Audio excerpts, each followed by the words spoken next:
E nós vamos começar agora uma atividade que é um workshop. Então, o nosso palestrante pediu para que os empreendedores e todos vocês se sentassem mais perto dele, por favor. Vamos lá? Vineet Nijawan, ele é um empreendedor serial e investidor em diversas empresas. Ele é o diretor do Centro de Desenvolvimento de Tecnologias da Boston University.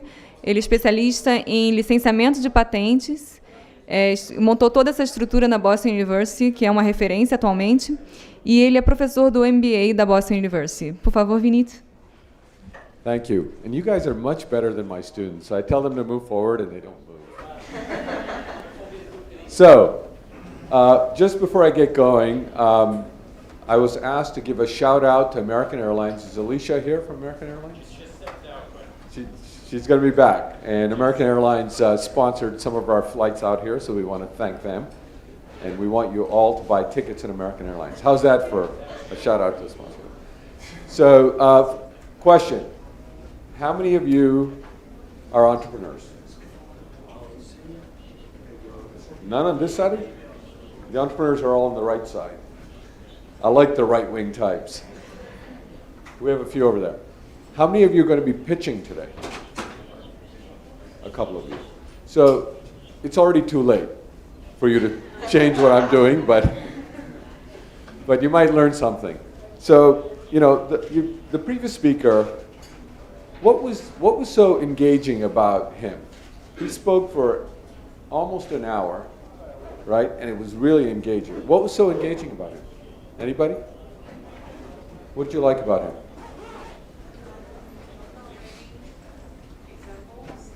Examples, right? And by examples, stories. Stories, right? He was telling a story. Throughout his whole thing, it was about stories. And this is basically what you have to do. When you pitch your idea, you have to tell a story, right? And that's what I'm going to show you here is a way to tell the story. The way I'm going to show you isn't the only way to tell a story, but it's one way to tell a story. But the important thing to think about is you're telling a story. And like any good story, it has a beginning, it has a middle, and it has an end, right? And there are all kinds of ends. There are happy endings, there are sad endings. Your story should have a happy ending. That's your goal, right? So it's about telling a story. That's what a pitch is. You can tell your story in many different lengths, right? You can tell a 30-second story. That's what they call an elevator pitch, right? Why do they call it an elevator pitch? You meet somebody in an elevator and you have 15, 20, 30 seconds between floors to tell your story, right? Now, unless you're in the elevator in our hotel here in Portugal, then you have about 3 minutes. But you have 15 seconds to tell a story. And that's why they call it an elevator pitch. And what's the goal in that 15, 30 seconds? Your goal is to get that person to acknowledge that they will accept a message from you. Usually your executive summary, for your business idea. That's your goal. In 15, 30 seconds, all you have to do is get them to say, yes, send me an email with your executive summary. That's all you're trying to do. Nothing more, right? You're not telling your life story. You're not telling about that you only have, you have rent for the next 2 weeks. Unless you raise money, you're in real trouble. You're not saying any of that. All you're trying to do is getting them to accept that they'll get an email from you, right? So let's say the person says, okay, we'll get the email. Now you get an opportunity to make an investor pitch, like the one you're going to make later today in an audience, right? What does that look like? Well, again, it's a story, but there are different lengths to the story. There's the short investor pitch, which is usually about 3 minutes. I think, is that what they're doing today? It's about 3 minutes? So that's pretty typical in an investor session. You'll get about 3 minutes to tell your story. 3 minutes feels like nothing. It's actually a long time. You'll be surprised. 3 minutes is a long time.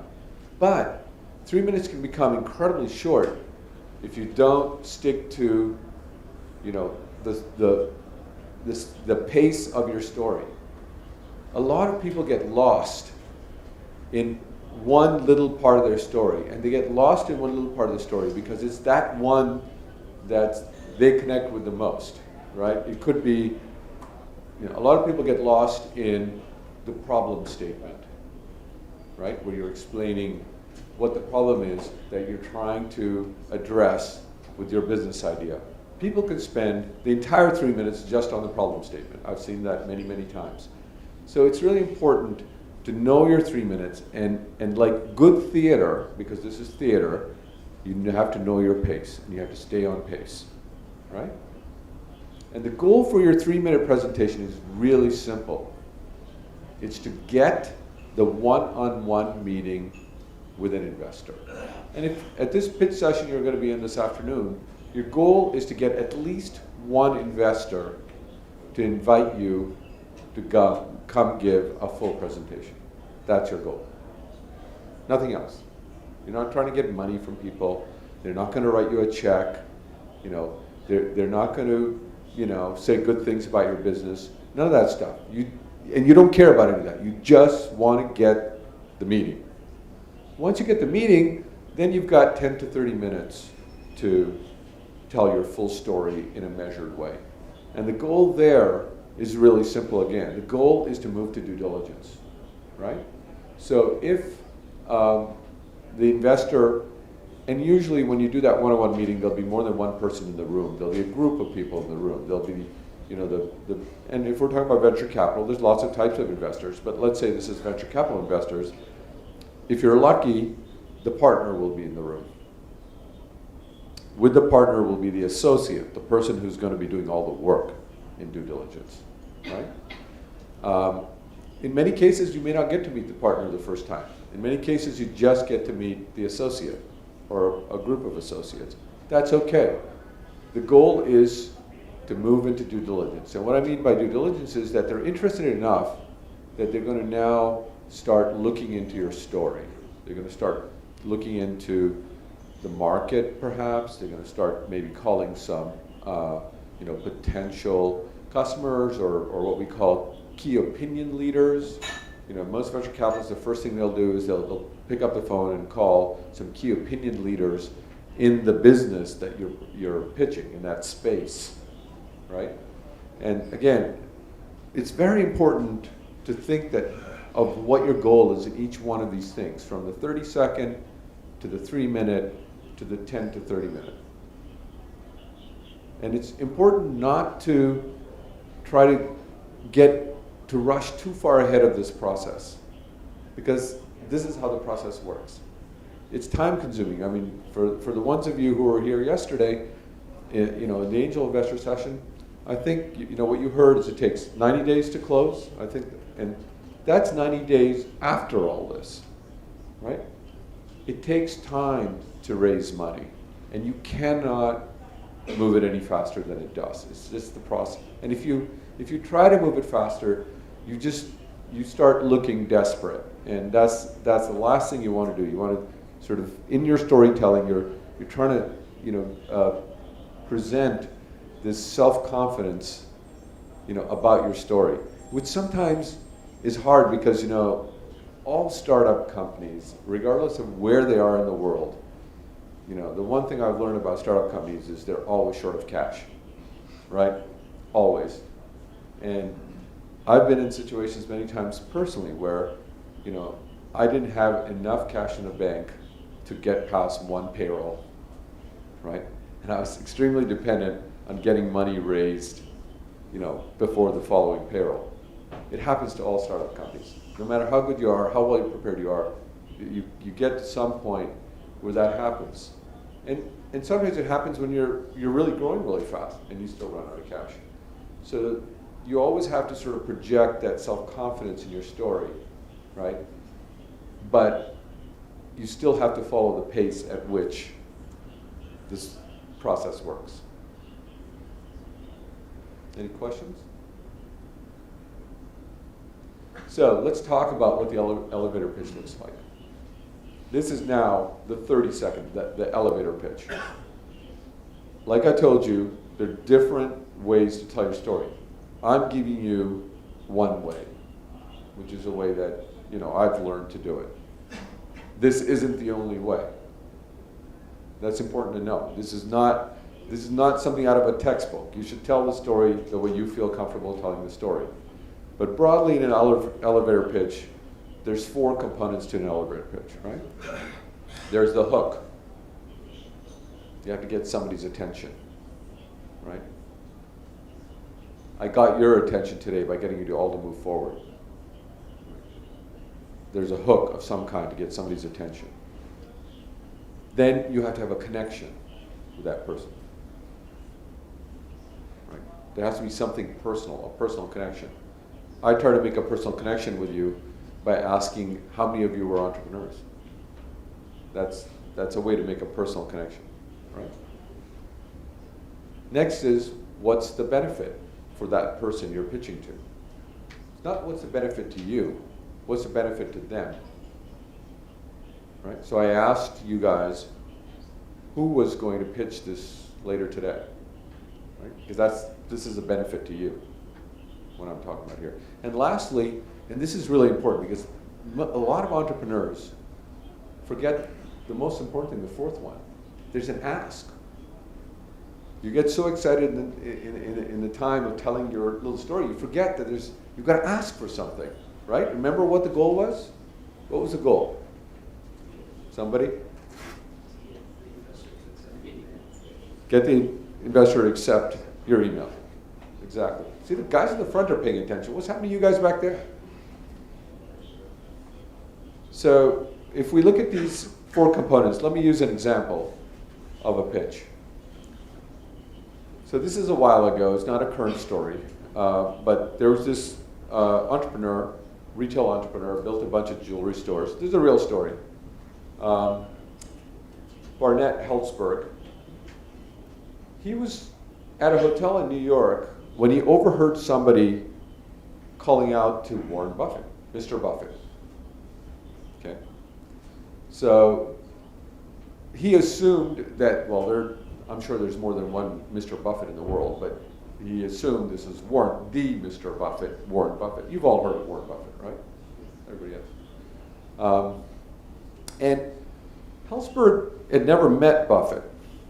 But it turned out, he was getting on in years. He was in his 60s, and he was thinking about, he didn't have children to take over his business, so he was thinking about selling his jewelry store business. And he wasn't actively doing it, but he said, look, this, he'd read about Buffett. He understood the kind of things that Buffett invested in, and he thought, maybe Buffett would be interested in buying his jewelry store. So he steps up to him and introduces himself. Okay, so he's got 15, 30 seconds. Buffett's, even in '94, he was a pretty important guy. He had billions under management. And he went up to him, and this is what he said. He said, Mr. Buffett, I've read a lot about your investment philosophy, and am a great admirer. Okay? Sir, I have a jewelry business that I think meets your investment criteria. Would you be interested in learning more about it? Now, can you do that in 15 seconds? Easily, right? Even the way I did it, which is really slow and measured, was still not much more than 15 seconds. So, let's break this up. What's the hook here? Anybody? What's the hook? Mr. Buffett. That's the hook right there. You called him by his name. This is a stranger walking up to you, and they call you by your name. Okay, you're a famous person, but still, you're not that famous. You're not Tom Cruise, or you're not, okay? So somebody walked up to you and called you Mr. Buffett. That's the hook. Correct? See, somebody, they're listening. We'll keep going. What's the connection? I've read a lot about your investment strategy. right? That's a connection. What's the benefit? I have something you want. I have this jewelry business that meets your investment criteria. That's the benefit to the other person, right? And the ask is, would you be interested in learning more about it? It's period. Really simple, to the point, right? Every one of you should be able to tell your business story like this, that easily, to try to get the person to say, yes, I'm interested in hearing more about it. Yes, I'm interested in getting your executive summary. Okay? And now, if this was my class, I would all send you off to go write your elevator pitch. But since I don't have a class, I can't get you to do that. But so what happened? So Buffett hands Helzberg his business card. And he said, yeah, send me something. Right, it's 94, so email's not been invented yet. It was invented, but it was in the university, so you had to actually FedEx it to him. And then they parted ways. What do you think happened? His goal was what? He got his goal. He got his immediate goal. Absolutely. You got it right on the money. Got his goal. And even more importantly, he got his ultimate goal. He ended up selling his business to Buffett a year later for $500 million. Right? Now, I mean, you look at this and you say, okay, there's no way this could be me, right? Because it just feels like a fairy tale. The guy just happens to be somewhere, he happens to run into Mr. Buffett, he happens to have something for sale that Mr. Buffett might want to buy. It all comes together. It feels like complete luck, right? But I don't know about you guys. In 30 years of doing startups, I've had many, many, many situations like this, right? What's that adage? Fortune shines upon those who are ready to seize it. So luck, everybody gets lucky moments in their life. It's the people that are prepared to take advantage of that luck, right, are the ones who move forward. So nobody is, at least I don't believe, I mean, some of you people might pray every morning and you may be luckier than the rest of us, but I don't think anybody's any luckier than anybody else, right? Luck, shines on everybody in equal measure. It's the people who are prepared to seize that moment when luck presents itself are the ones who succeed. And what does that mean? First of all, it means be prepared. Have that elevator pitch ready, right? Ready and in your head, right? Memorized. You have to, it's no different than acting. You first of all, you write your pitch and then you sit in front of a mirror and you memorize that damn thing. You say it over and over and over again. Just imagine you're going to meet Bill Gates, or imagine you're going to meet, I don't know who the richest man in Brazil is. Who is it? Ike? Ike Batista. Imagine you meet Ike, right? You got to have that ready. Practice it in front of your peers. Practice it wherever you have to practice it, but be ready when you get that opportunity. And when you get that opportunity, don't hesitate. Don't hesitate. Because you know what? Every billionaire used to be like you. No different. They're no different. Right? So be ready, get up there, say your piece. What's the worst thing that's going to happen? You may not achieve your goal. Right? Not the end of the world. It doesn't matter. But if you're earnest, you believe it, you believe in yourself, you believe your story, you'll be surprised. You'll get more yeses than nos. Right? So you're not going to be able to see this. I tried every which way to do this in a different way. But this is a template. if you guys, can you guys see it? I mean, there's screens back there too, I think, but this is a template that I use for the next phase. So remember, we talked about the 30-second elevator pitch. Then there's your 3-minute presentation and your 10-minute presentation. So this is kind of a template that I use for telling now the 3 and 10-minute presentations. And, you know, I know most of you guys are taking photos of the screen. I can get this out to you through people. So,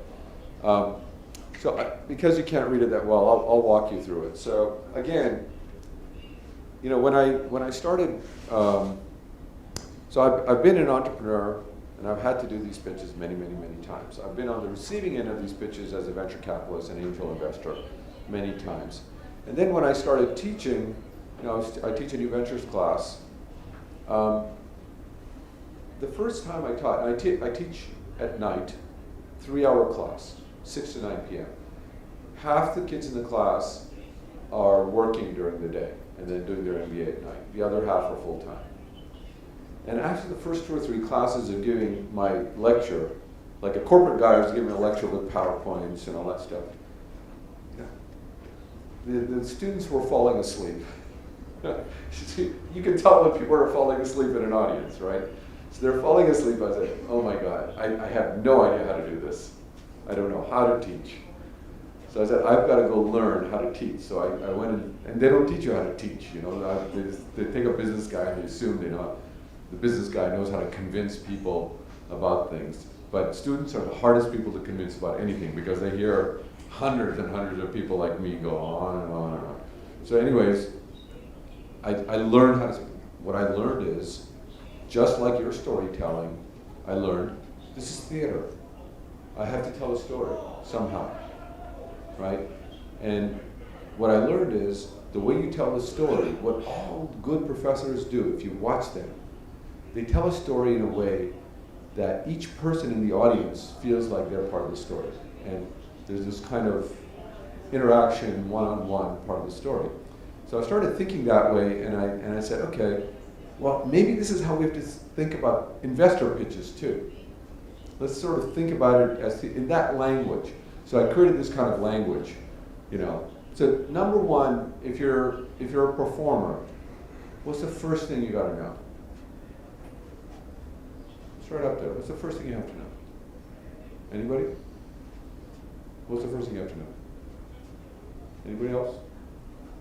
You got to know who your audience is, right? You have to know who's out there.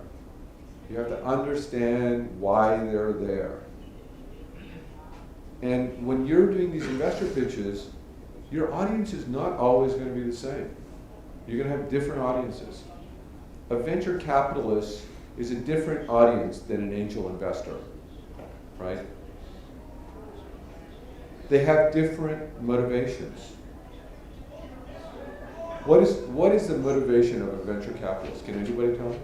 First of all, has anybody received money from a venture capitalist in this room? Anybody? Not a single person. Has anybody received money from an angel investor in this room? We got one. Why did that angel investor want to invest in your company? He liked the team and he was passionate about the subject of the company. Yeah, so 2 things.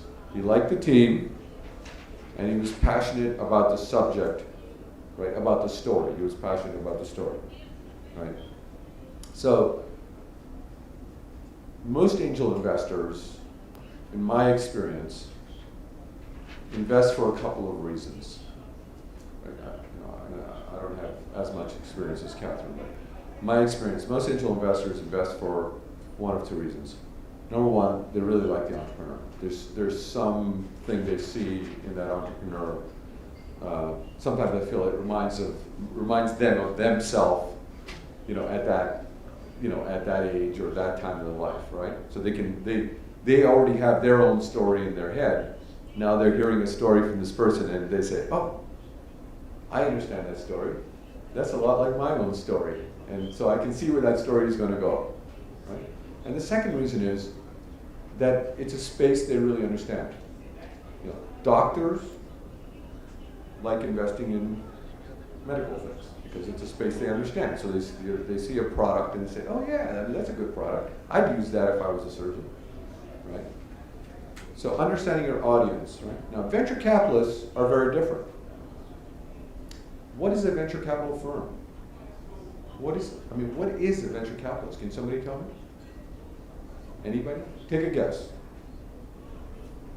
Don't worry, nobody will remember you got up and said something. What is a venture capitalist firm? Anybody? Shout it out. An investment company. It's an investment company, right? Who is their customer? Sorry? Their investors are their customer, right? What are their investors looking for from? They're looking for returns, profits, right? Now you're the entrepreneur and you're pitching to them. They're going to give you money, right? But you're not their customer. Their customer is the person who's, you know, giving them money. They're middlemen. They're basically taking somebody else's money, finding, you know, young entrepreneurs with good stories, you know, investing in them, and then helping those young entrepreneurs build their companies, right? With the hope at some point there'll be an exit and they'll return some of that money to their investors. So, what's this person thinking about the whole time? Well, obviously money, yeah. But they're listening to you tell your story, right? So what are they thinking about in their head? I'm sorry? Their clients are going to like. So you're talking about their clients, meaning the investors, Yes. or no, they don't care about that. Because they're in the business of being, their clients who are the limited partners who are giving them money don't want, I mean, they really don't want to know about these investments. They only care about one thing, their return. They give you money, and in the 10-year period, they want to get back many times that money. That's what they care about. So that's not what the venture capital, what's the venture capitalist thinking about? You were saying? He's thinking about that idea that the money is investing back. Right. That's what he's Right, sure. that's what he's thinking about. You're telling your story. Your story's generally about, well, I found a problem in the marketplace. I've come up with a solution for this problem, and my solution is unique. And not only is my solution unique, but me and my team members are the only people who can do this. That's the story, at a very high level, that's the story you're telling. The venture guy is just thinking, okay, if I give these guys money so they can go play out their story, how am I going to get my money back times 10 or times 5? That's what they're thinking at that moment. You know, they're not thinking about, well, do I like this person? You know, they're not thinking about, you know, their lunch meeting coming up. They're not thinking about it. They're only thinking about how does this thing turn into a 5x investment? That's your audience, right? Now, you know, most investors will go, you know, most entrepreneurs will do their pitch, and then the last slide will be, okay, we want $3 million from you, and then our exit will be an IPO or an M&A, and we think our exit is going to be $50 million.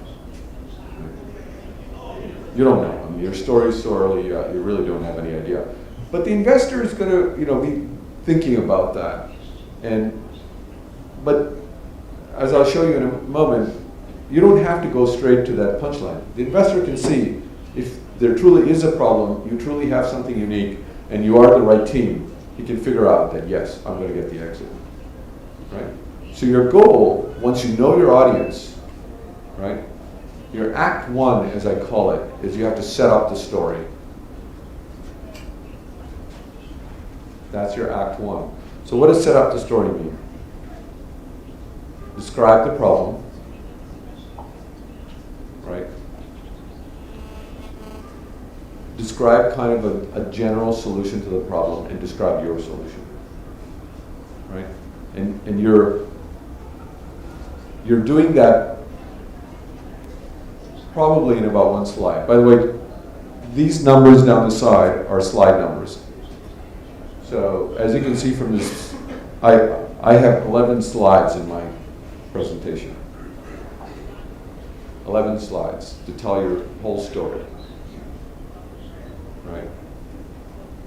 You can easily spend an hour on 11 slides, easily. You know, I never have any presentation that I've ever given in my life that's longer than 10 or 11 slides for anything. Because if you have too many slides, you just can't get your story across. The best stories are told very succinctly, right? In a few number of slides. So your slide number one is to set up the story. And by the way, this is just not for slide presentations. Your executive summary can follow the same storyline. When you send that, after the elevator pitch, when you send something out, you don't have to send your slide presentation out. In fact, you probably shouldn't. What you should have is a one-page executive summary. Sometimes people have two-page executive summaries, but I've actually created a template that's, you know, a little busy, but I organize it in a couple of columns and in, you know, well kind of understood boxes that tell the story in one page. Right? Investor looks at that one page and decides whether they want to invite you in for the one-on-one meeting. So Act 1, set up the story.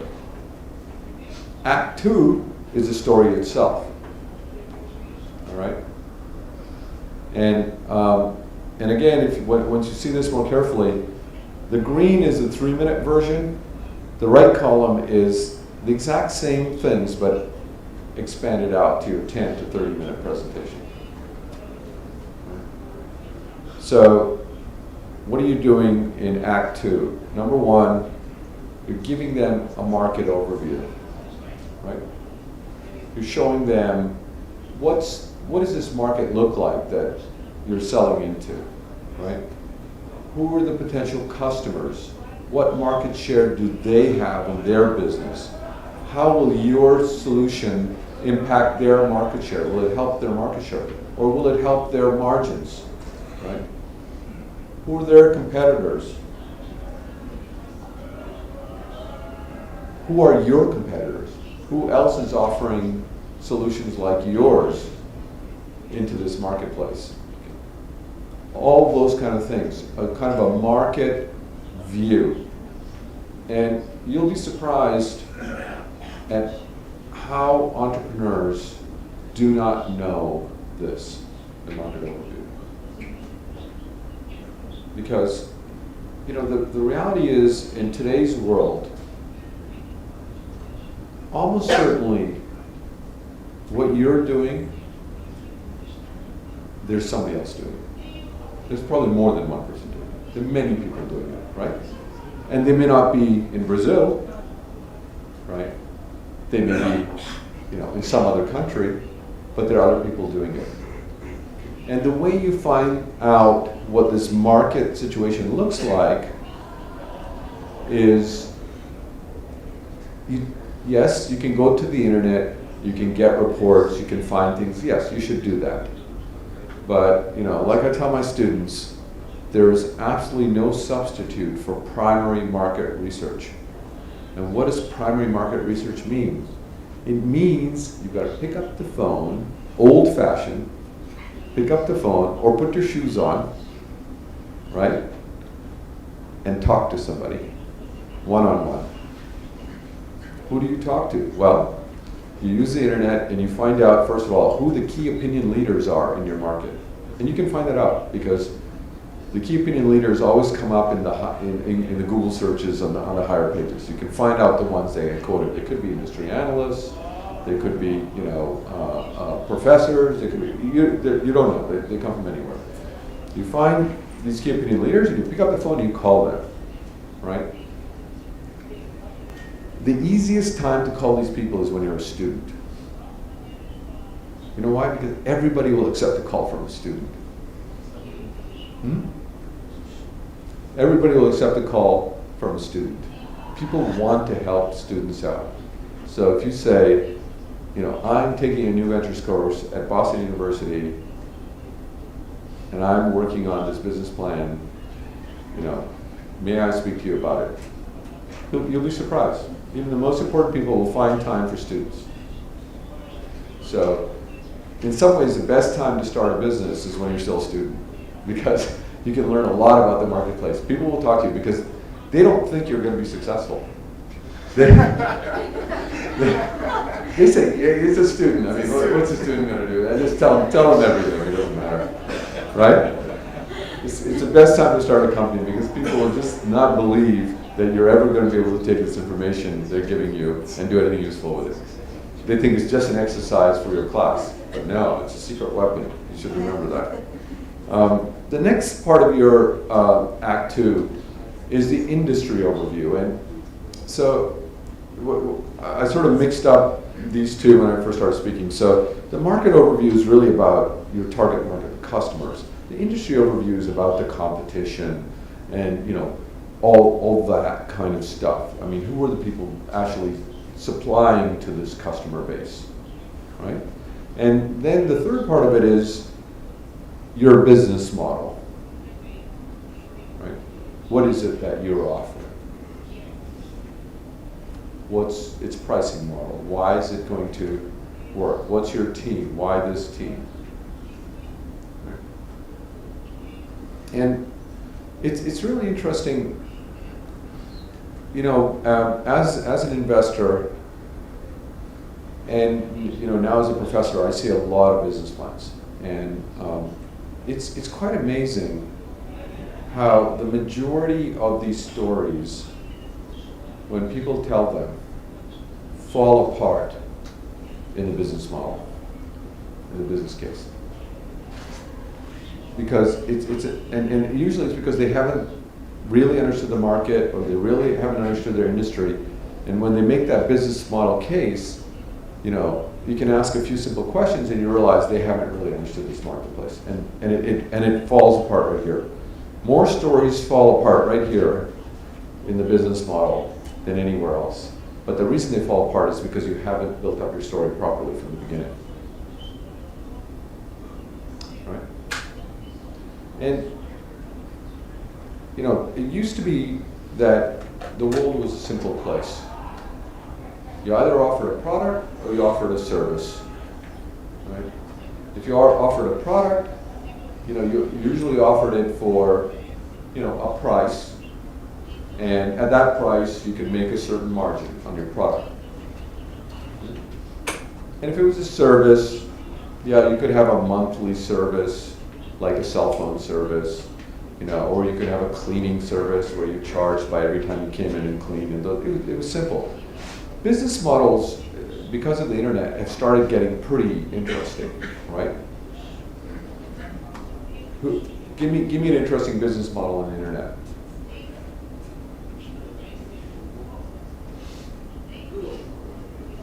And what's a Google model? The search engine marketing, they have a kind of a, how should I call it? Label, I don't know how to speak this in English. It's called what? Yeah, they have kind of functions for the relevance of the ads. Okay. That's interesting. So ads, right? It's an advertising model. But it's an advertising model that's, is it the same as television? Why not? Why is it the same as television? Because it's related to search engine. So you are given an ad while you're looking for that subject, so it's really precise and has a different kind of feel because it's not. But what is Google's goal in the search engine? Result. I mean, you pay for what you get. You pay for what you get. Who pays for it? As an advertiser. The advertiser pays for it, right? So why is that different from television? An advertiser pays for what they get on television.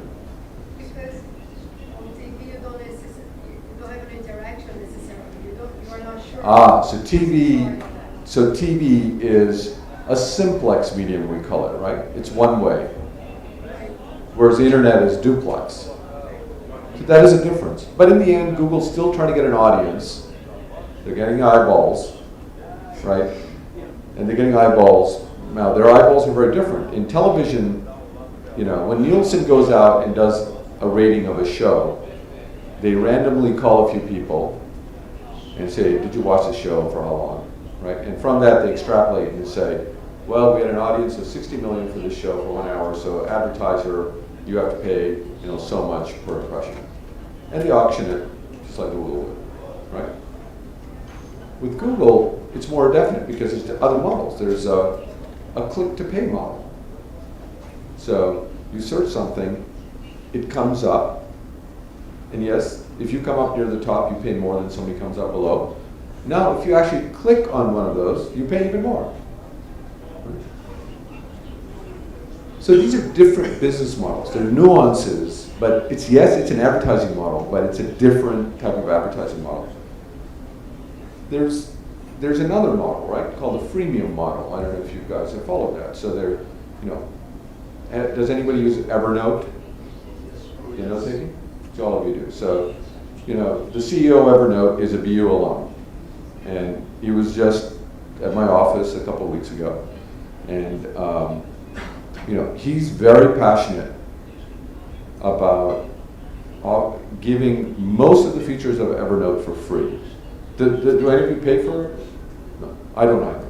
I have the free version of Evernote, and it fits me perfectly. I have the free version of LinkedIn. Fits me perfectly, right? But there's lots of people who pay a little bit to get the extra features of Evernote or LinkedIn.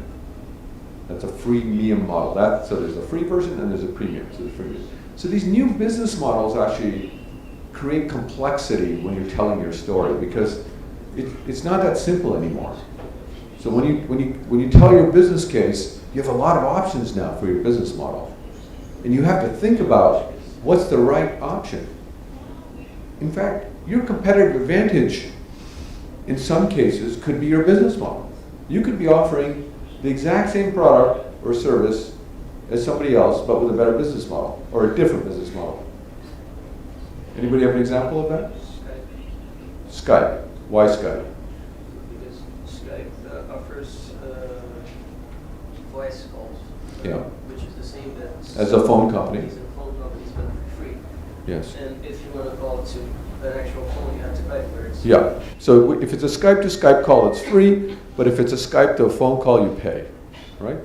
That's a good example. You know, even a more mundane example. I don't know the cell phone business in Brazil that well, but in the U.S., you know, we have two big carriers in the cell phone business, AT&T and Verizon, right? And they basically, you know, they innovate business models very slowly. I mean, but there's a new player who came in, Metro PCS, and they managed to get a decent market share in the business by just one simple business model twist, which is they had an all-you-can-eat plan before these other guys, right? So I don't know what I think their latest is $50 a month, all the voice calls you want, all the SMS you want, and all the browsing you want for $50 a month. And that is a business model innovation. It sounds trivial, right? To a technology entrepreneur like me, it really sounds trivial. Okay, you're just changing pricing in a way. But it is a business model change, and it does have an impact on consumers.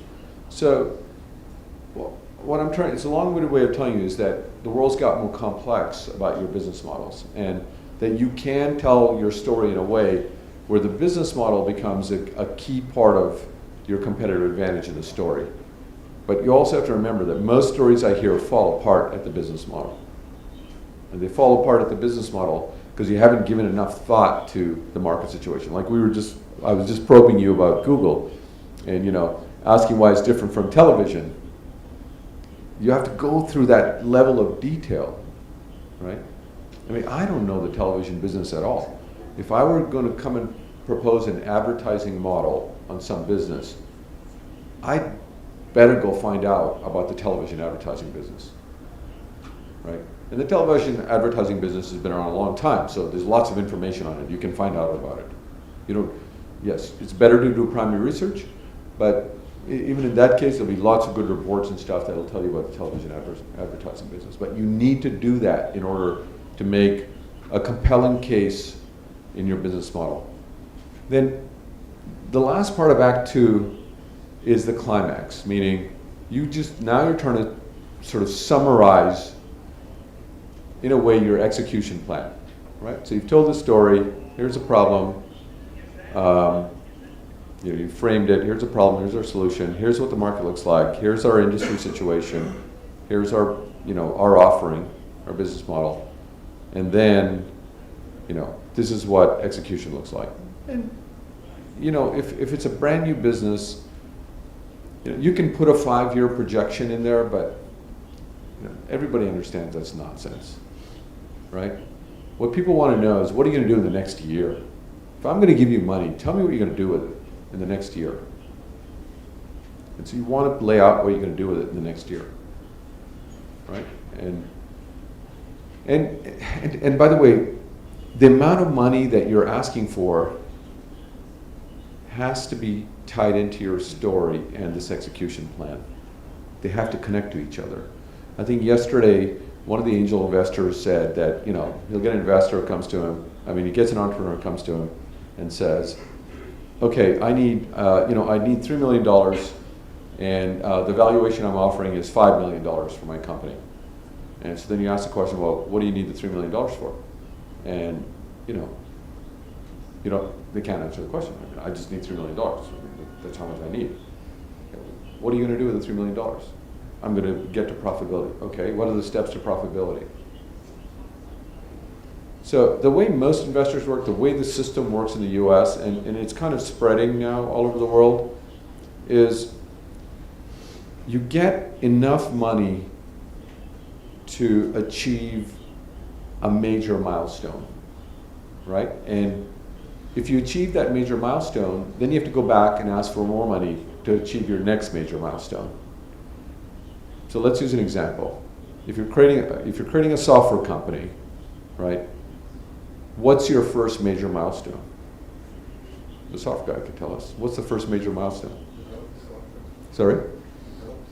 The product, right? Develop a version of the product.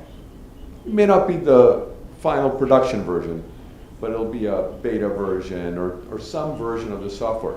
How much money do you need to achieve that milestone, right? How much money do you need to develop, a decent kind of product? Let's pick a space, not in the enterprise space, which can get more complicated, but in the consumer internet space.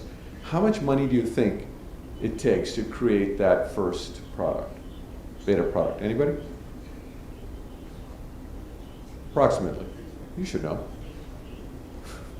A couple $100,000.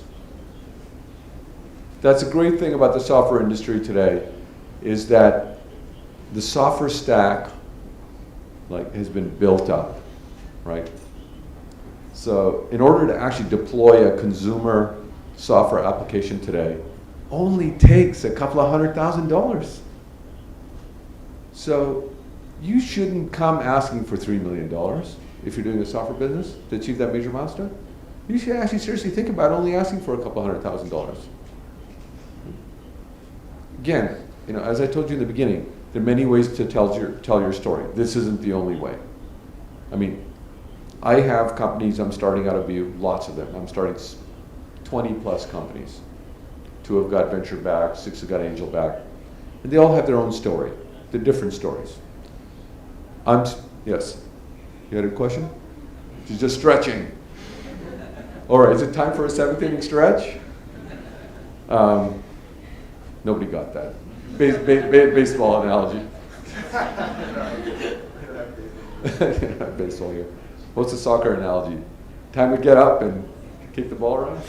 I lost my train of thought. What was I talking about? Oh, software.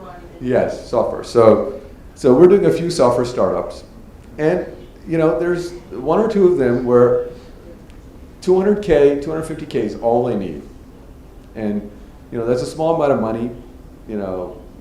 At BU, I write them a 100K check, they get another 100K from somewhere else, they've got 200K. Just to go prove this first milestone. There's other companies. We have this really interesting company that's based on a PhD thesis of a student, a graduate student with their advisor. It's kind of cool. So they've spent 6 years or more building a database of reviews, right? Yelp reviews, TripAdvisor reviews, Amazon reviews. There's a lot of reviews out there. I don't know if any of you have used reviews, but it's very painful, right? Like, you come into Rio, you want to go out for dinner somewhere and you don't know anybody. Have you ever tried going through these reviews to find a place to go out for dinner? It can take you an hour because you don't know who to trust, who to believe, whether they're like you or not like you. So these guys have built a database. Now they've built a really interesting engine that can tell you the sentiment behind the reviewer. They can tell you about the reviewer, whether that reviewer is somebody you can trust or not, whether the reviewer is actually with, is with the company that, that is being reviewed, so on and so forth. So I looked at this thing and I said, this is really interesting. The story here, I don't think, is to get $200,000 to go build a prototype. This is a much bigger story, in my opinion. So I told them, we're not going to do the usual software story. We're going to go all out with this one because I think this is a big opportunity. It's differentiated. We're filing intellectual property behind it around their algorithms and stuff. We're going to go all the way. We're going to go right to a Series A. So in the venture world, those milestone-based investments are called series. So Series A, Series B, Series C, so on and so forth. So we're going to go straight to a Series A, probably like $3 to $5 million Series A. But the milestone that we're going to try to achieve, because we're going to do a direct-to-consumer play, is we're going to get 1 million users using this at the end of the Series A. Different milestone, different kind of investor that you're going to tell the story to. But it's a different way of thinking about it. So there's many ways to tell a story. But the important thing to understand is, you can tell a story where you're only looking for $200,000, right? But it's important to understand that for yourself because you need that execution plan. What milestones are you trying to achieve with that $200,000? What milestones are you trying to achieve with the $3 million, right? And then Act 3 is the equivalent of the ask in the elevator pitch. Act 3 is the close. It's, what's the goal? Remember what the goal was? Anybody remember? What's the goal? What's the goal? No, that was the elevator pitch. What's the act out of this one? What's the goal out of this one? No, that's true. If it's a 3-minute one, you want to get the meeting. But really, what's the real goal here? Due diligence, right? You want them to go into due diligence. That means you want somebody to be assigned to it who's going to spend time and start digging into your story. That's what the goal here is. So you have to be focused on your goal. You can't just tell your story and walk out.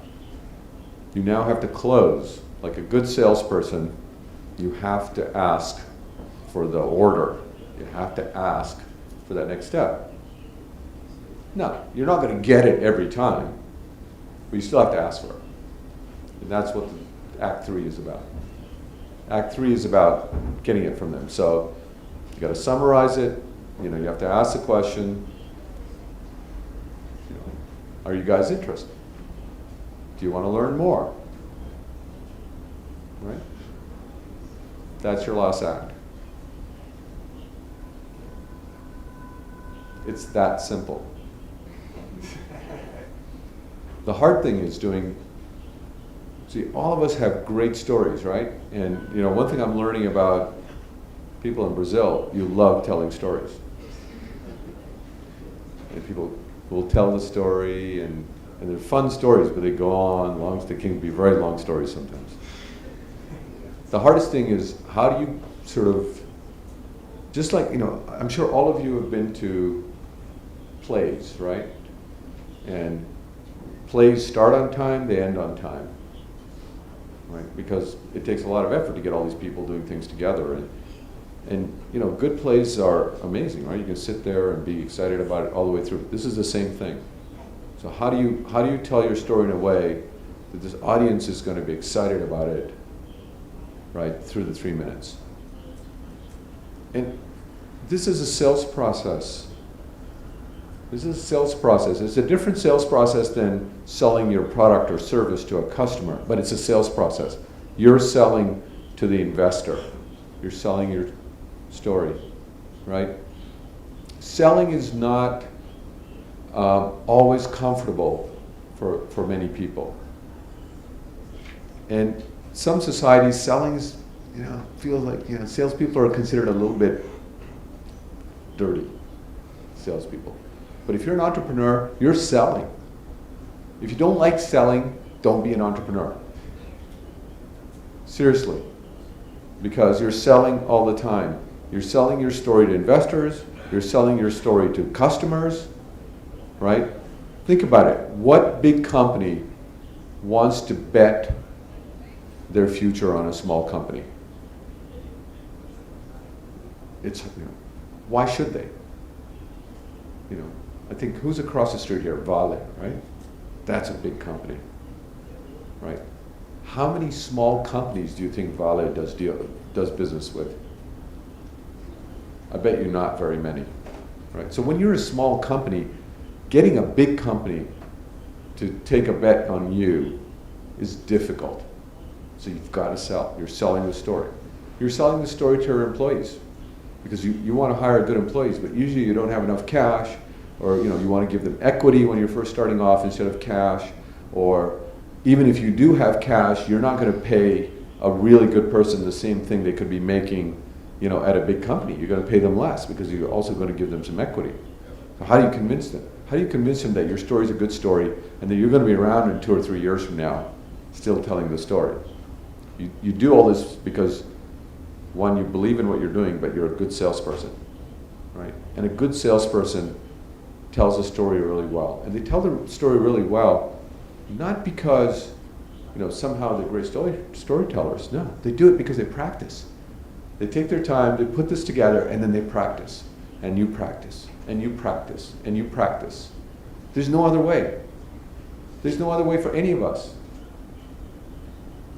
I still practice. You have no choice. It's not, this stuff is just not natural. I mean, you think about it. So you got to take the time, and you need to practice. The other thing you have to do is, every time you tell the story, you should have somebody in the room from your team looking at the reactions in the room as you tell your story. You're telling the story, it's hard for you sometimes to see, how people are feeling. You want somebody else in the room who can feel what people are thinking. Are they getting bored? Are they interested? What point do they jump up and suddenly show interest? Those kind of things, right? I'll tell you a little story on that. And this can't leave this room. So one of the companies that I was founding,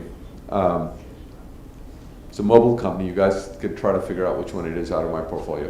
They were pitching, and I told them, I said, we had great investors on the East Coast. I said, we must get a West Coast investor. So we got an audience with Kleiner Perkins, the best venture firm on the planet, according to lots of people. And